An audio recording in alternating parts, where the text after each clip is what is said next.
Information qui nous est tombée il y a quelques minutes. L'épouse de Michel Ngachou, Vanessa Ngachou, a été kidnappée par les forces de répression de M. Paul Biya. Vanessa Ngachou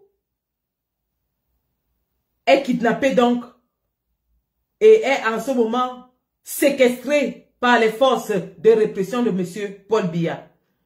Ils sont arrivés au domicile où elle logeait à Lopom avec ses 4 enfants de 7 ans, 4 ans et 17 mois, les jumeaux.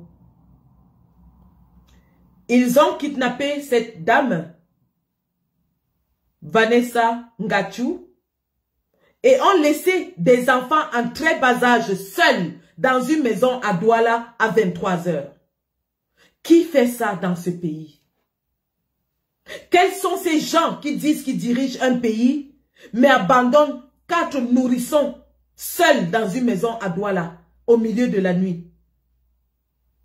La petite fille de 7 ans, aussi intelligente que son papa, a eu l'esprit vif et est allée chez le voisin, a commandé le téléphone pour alerter sa famille de ce que la police était venue prendre leur maman et elle est seule avec ses petits frères et sœurs.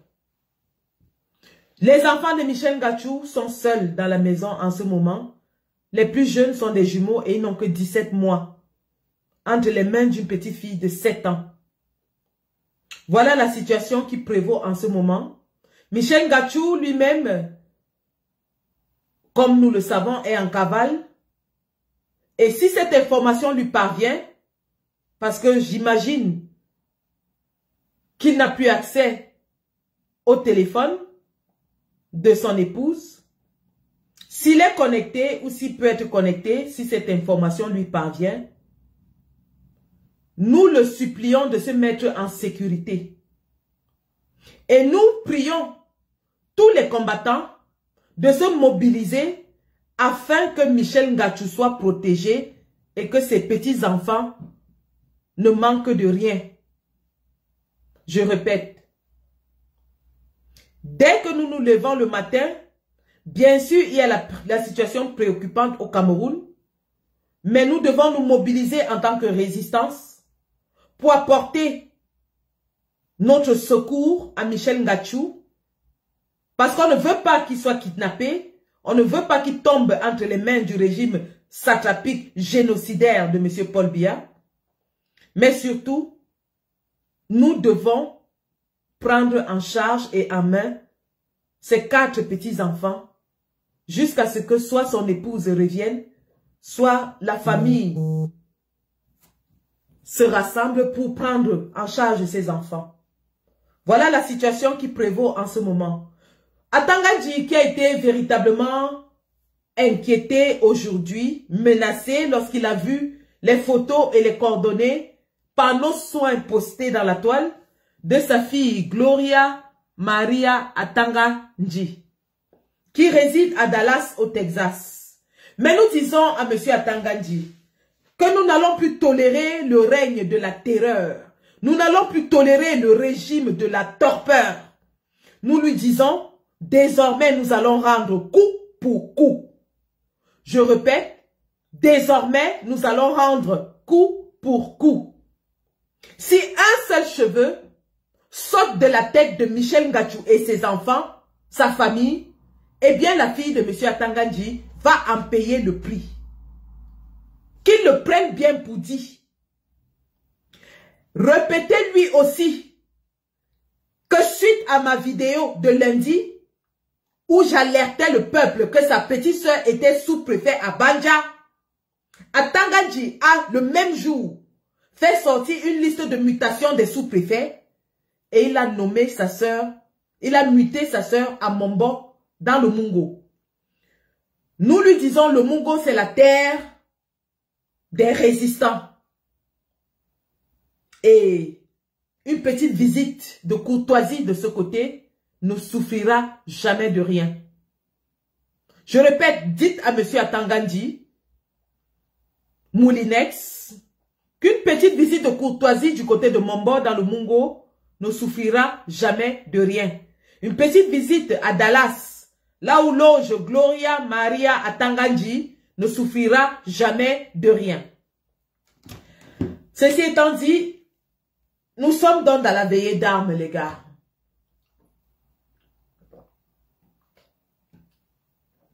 L'objectif de ce live est de vous garder éveillés, de vous motiver, de vous galvaniser et que tous ensemble, nous soyons prêts à frapper dès midi tout à l'heure. Les événements qui se sont déroulés au cours de cette journée, de la journée d'hier, parce que là, il est déjà presque 2 heures du matin, les événements qui se sont déroulés lors de la journée d'hier sont assez inédits. On a vu pendant la semaine la fermeture du dépôt des dossiers le lundi à minuit. Lundi à minuit, des combattants sont allés sur le site du MINAT et ont constaté que le Manidem était effectivement représenté par Anissé Ekane. L'objectif de cette vérification, qui a bien sûr été vidéo enregistrée, était de démontrer que la dernière candidature de M. Dieudonné Yebga était frauduleuse. Parce que M. Dieudonné Yebga s'était retiré de la politique, ne faisait plus partie du Manidem, était retourné au village où il vaquait à ses occupations paysannes et traditionnelles. M. Yebga donc est sorti du chapeau d'Atangandji comme un lapin sort du chapeau d'un magicien de lundi soir à 23 h pour déposer une candidature dans le but d'invalider celle de Maurice Kamto.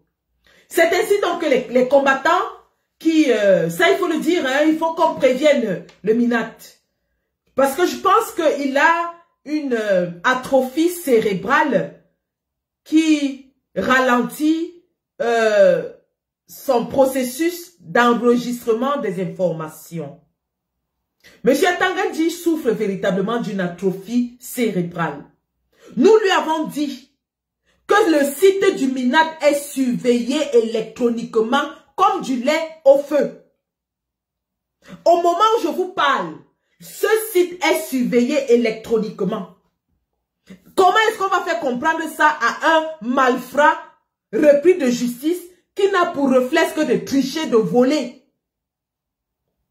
C'est donc dans ces instances que M. Atangandji s'est livré à cet exercice de changer donc le nom du leader du Manidem dans le site de son ministère de tutelle. Et il y a inscrit M.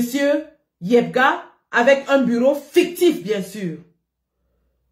Sauf que, comme je vous l'ai dit précédemment, les ingénieurs de la résistance qui surveillent ce site comme du petit lait avaient déjà enregistré les données précédentes qui avaient M.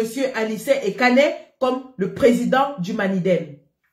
Vidéo à l'appui disponible dans les réseaux sociaux. C'est ainsi que lorsque nous avons produit ces évidences, M. Atangandji a fait tomber le site du MINAT. La longue saga du changement des noms dans le site du MINAT a donc commencé. Et lorsque nous avons révélé la supercherie, M. Atangandji a remis le nom d'Anissé Ekane. Sauf que quelques heures plus tard, il a encore modifié, il a remis M. Yebga et il a maintenu le nom de M. Yebga à la grande jubilation de tous les détracteurs, tous les haineux, tous ceux-là qui détestent M. Kamto. Sauf que, dans la journée d'hier, donc, comme je disais, des événements assez inattendus se sont produits. Pendant que de nombreux reportages, documents avec le nom de M. Anissé Ekane étaient produits dans les réseaux sociaux pour démontrer à suffisance qu'il est celui-là qui a joué ce rôle depuis 2018 dans ce parti, alors que de multiples reportages sur des chaînes de télévision où M. Yebga était présenté comme une autorité traditionnelle sont apparus, Les affidés du régime maintenaient hurlu-berlu que M. Yebga était le président du Manidem et que la candidature de Kamto n'était pas valide. Devons nous rappeler que M. Kamto est à son deuxième dépôt de candidature à l'élection présidentielle et qui connaît les rouages de la formation d'un dossier de ce genre. Parce qu'il a déjà fait avec succès. Nous avons vu le ballet des ministres de la République entre Grégoire Owona et Jean de Dieu Momo qui défilaient pour justement essayer de trouver des failles. Dit qu'on ne légalise pas un dossier au commissariat. Oui, il fallait que M. Kamto démissionne. Le président élu a fait une conférence de presse avec Anissé Ekane le samedi dernier où il a effectivement annoncé qu'il avait démissionné du MRC le 25 juin, adhéré au Manidem le 27 juin et investi avec le Manidem le 26 juillet. Donc il était dans les délais, il était dans les temps, il a respecté les délais prescrits par la loi. Non content de cela, ils se sont mis à dire que non, une démission d'un leader doit être notifiée à Jésus, une démission de leader de parti doit être notifiée à Satan, à Dieu, ainsi de suite. Comme si le président Kamto était le premier président à démissionner d'un parti.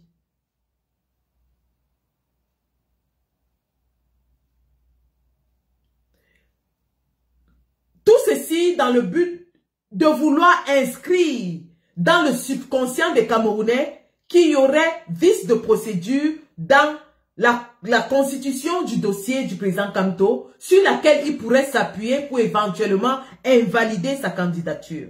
Mais vous avez vu les multiples sorties de Messanga Nyamding par exemple, de Christian Timban Bomo par exemple, et de tous les autres connaisseurs du droit qui ont dit et réaffirmé avec certitude que le dossier de M. Kamto était en béton.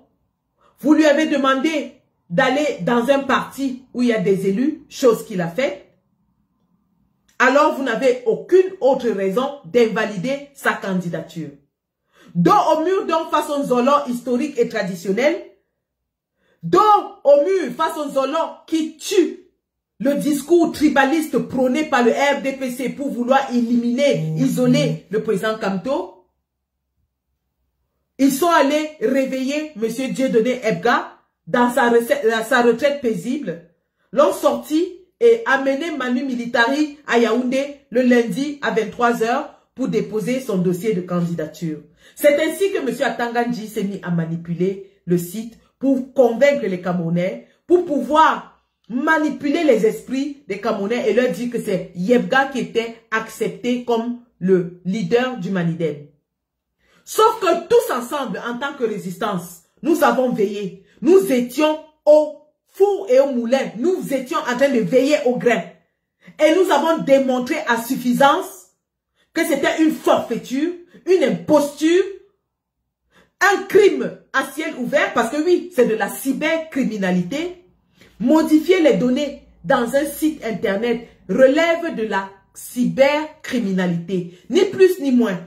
Donc, en plus d'avoir un régime qui viole allègrement la Constitution, qui piétine la Constitution, qui viole allègrement le code électoral, en ne respectant pas l'article 80 qui demande la publication de la liste électorale nationale,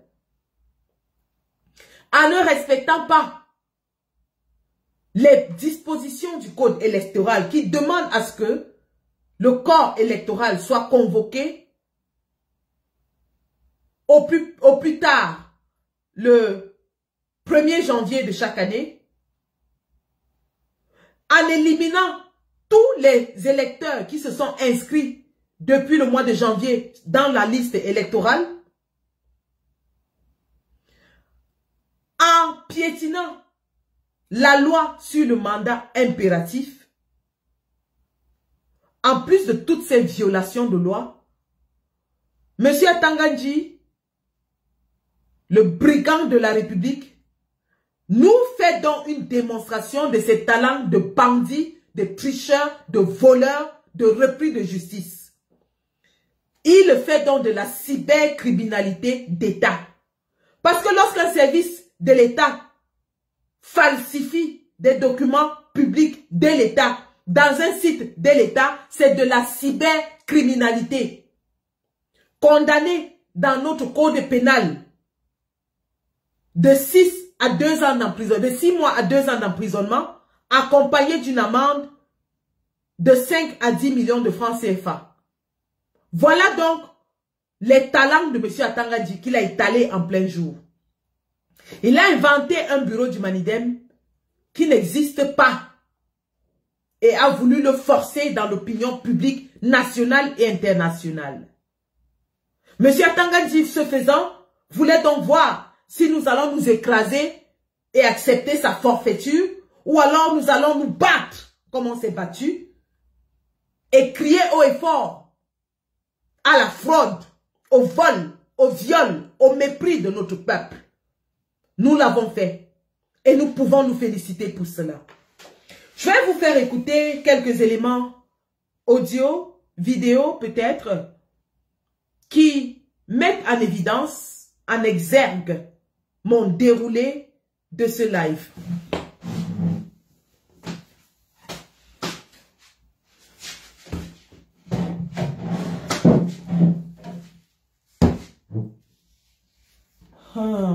Ok.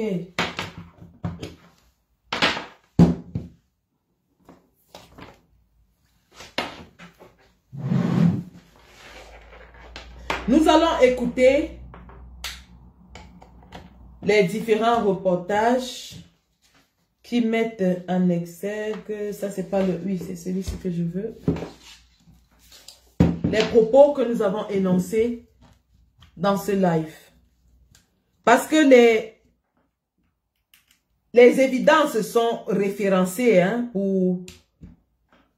pour l'attention de M. Atanga-Dji, du Conseil électoral, du Conseil constitutionnel, de toutes les instances nationales et internationales qui s'intéresseront au déroulé du processus électoral dans notre pays.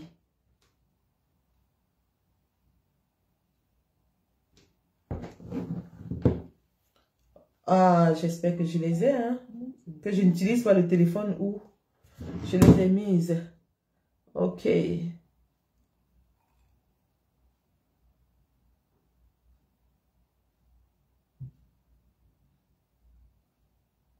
Ah ouais, quand même.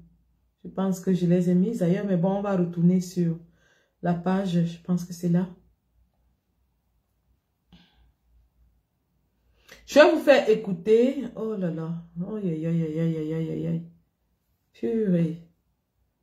Mon téléphone me fait des siennes, hein.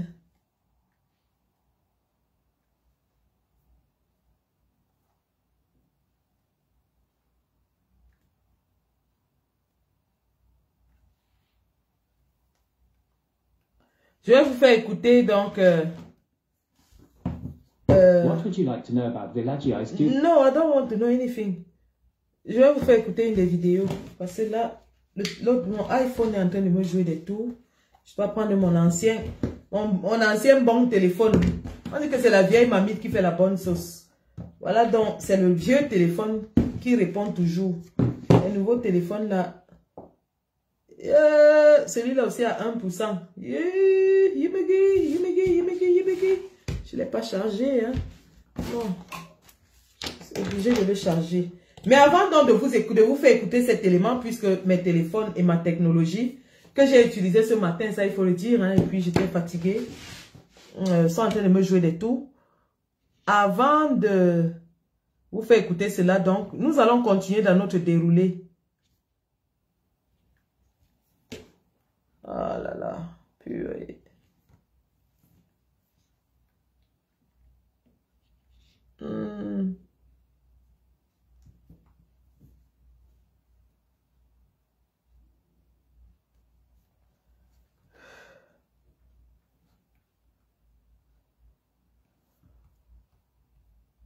Ok, bon, je pense que je peux, sur YouTube, je vais essayer de retrouver ça.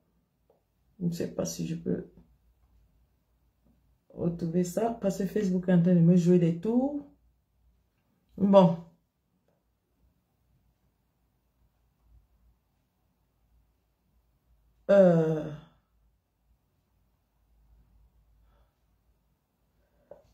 Je vais vous faire écouter le voice de Camerounais, Camerounaises. Je vais vous faire écouter le voice du secrétaire général du Manidem qui s'est désolidarisé de l'utilisation de son nom dans le site du MINAT. Il s'appelle Mevois Jean-Benoît Bénéfice. Et il a fait une vidéo hier soir, hier dans l'après-midi, pour dire que son nom a été utilisé à des fins mafieuses et qu'il ne se reconnaissait pas dans ce site. Écoutons-le. Comme dans la diaspora, ainsi que tous ceux qui sont sur les réseaux sociaux. Je m'appelle Mevois Jean-Benoît Bénéfice. En 2015, j'ai été élu par le Conseil national de coordination du Manidem comme secrétaire général, avec comme président Dieudonné Yebga. En 2018, au congrès qui s'est tenu à Douala, notre direction a connu un changement, à savoir à sa tête le président Anissé Ekane et plusieurs autres membres du parti. À ce jour, j'ai donc envie de dénoncer avec la dernière énergie le fait que mon nom soit utilisé à des fins politiciennes sans mon consentement. Je ne suis donc ni de près, ni de loin associé à cette nébuleuse, à cette manipulation. Je prends donc ici le peuple camerounais à témoin et leur assure que je suis militant du Manidem, cadre du parti, avec comme président Anissé Ekane. Je vous remercie de votre attention. Allez voter le 12 octobre 2025. Voilà donc la vidéo qui a mis en déroute M. Atangandji. Atangandji qui était obligé donc de sortir un communiqué en soirée pour dire que le site du MINAT a été piraté. Mais ça fait 3 jours ou 4 jours que le nom de M. Yebga ainsi que tout ce bureau factice, fantoche, est dans ce site sans que M. Atangandji ne se prononce. Il a fallu que ce monsieur sorte pour qu'Atangandji vienne nous dire que le site du MINAT a été piraté. À quoi joue M. Atangandji? M. Atangandji, à quoi vous jouez? À quoi est-ce que vous êtes en train de jouer? Vous êtes celui qui a signé l'acte administratif de 2018 qui reconnaissait M. Anissé Ekane comme le président du Manidem. Vous êtes encore celui-là qui a reçu la lettre de mandat de l'élu de Dibombari signée de la main de Anissé Ekane. Vous êtes encore celui-là qui a supervisé les réunions de l'ECAM avec les 18 partis politiques dont les lettres étaient adressées à M. Anissé Ekane, dont les procès-verbaux étaient signés par M. Anissé Ekane. À quoi est-ce que vous jouez, M. Atangandji? Donc vous voulez que l'ECAM, le conseil électoral, falsifie tous leurs documents pour satisfaire vos desiderata? À quoi est-ce que vous jouez, monsieur le Moulinex, monsieur le shérif? Puisque vous avez déjà préparé la fraude, vous êtes allé dimanche soir sur la CIA TV pour dire aux Camerounais que celui qui n'a pas entendu son nom dans la liste finale doit rester dans sa chambre pour pleurer et ne doit pas venir dans la rue. Mais pourquoi est-ce que quelqu'un se plaindrait si sa candidature était éliminée de façon juste? De deux, pourquoi est-ce que les manifestations qui sont pourtant prescrites dans la constitution camerounaise poseraient un problème? Dans tous les pays démocratiques, le droit à la manifestation est garanti dans les droits fondamentaux de l'être humain. Manifester paisiblement n'a jamais fait du mal à qui que ce soit. Quand Steve Fa organise des manifestations, on ne voit pas un déploiement de la police, de la gendarmerie. On ne voit pas les Mami Ouatta en route. On ne voit pas le GSO. On ne voit pas toutes les troupes d'élite. Pourtant, Steve Fa a organisé une manifestation avec près de 100 personnes au retour de Mounouna Futsu. Il n'y avait aucune force de l'ordre. Mais lorsque des citoyens ordinaires décident d'aller manifester paisiblement, ou décide d'aller accueillir le leader Maurice Kamto, vous envoyez des escouades.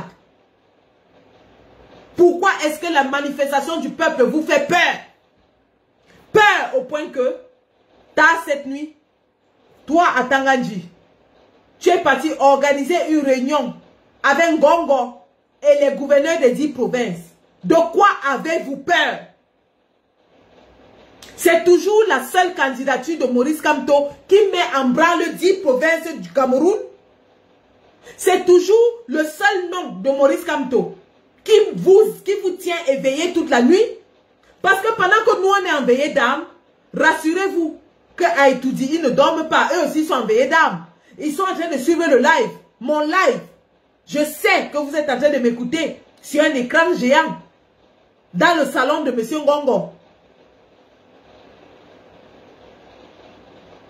Mais sachez qu'aucune répression, aucune torture, aucune intimidation ne fera reculer le peuple demain. Nous sommes prêts à sortir et nous sommes prêts à nous battre jusqu'à la dernière énergie. Le destin de notre pays est entre nos mains. Et il va se jouer dans les prochaines heures. Soit ça passe, soit ça casse. Soit vous faites passer Kamto comme tous les candidats qui ont respecté la loi. Soit personne ne vote au Cameroun cette année-ci. C'est ça qui est ça. On ne vous demande pas, c'est un droit. C'est un droit. On ne vous supplie pas. On ne va pas au Conseil constitutionnel pour un dossier qui a été constitué en bonne et due forme, qui respecte tous les canons prescrits dans la loi électorale.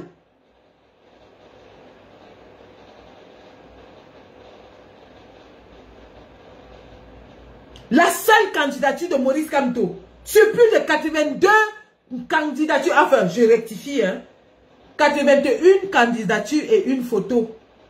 Donc il y a 81 candidats et une photo. Sur les 81 candidats et une photo qui se sont présentés à cette élection, vous focalisez toute la force de l'État sur un seul candidat. La force de tricherie, la force de corruption, la force de répression, tout ça sur un seul candidat. Corruption, parlons-en, puisqu'il s'agit d'elle. Des informations nous sommes arrivées selon lesquelles Ngongo et Chantal Biya ont mis à disposition 75 milliards pour corrompre les candidats à cette élection. Pendant que le peuple n'a pas d'eau, n'a pas d'électricité, n'a pas de route, n'a pas d'hôpitaux, Ngongo et Chantal Biya mobilisent 75 milliards pour corrompre les candidats à l'élection. Pour fabriquer des candidatures. Pour payer les cautions des candidats factices. Pour aller sortir des vieux papas de leur lit d'hôpital et venir les présenter comme des candidats. Ngongo et Chantal Biya ont mobilisé 75 milliards pour la corruption à cette élection. 500 millions remis ou alors promis à M. Yebga. 100 millions tel que vous l'avez suivi dans le voice ou alors dans la vidéo de Marianne Ekane, proposé à Denise Kwebo pour corrompre Anissa Ekane afin qu'il lâche Maurice Kamto. Et nous allons écouter cela dans le voice de Marianne Ekane.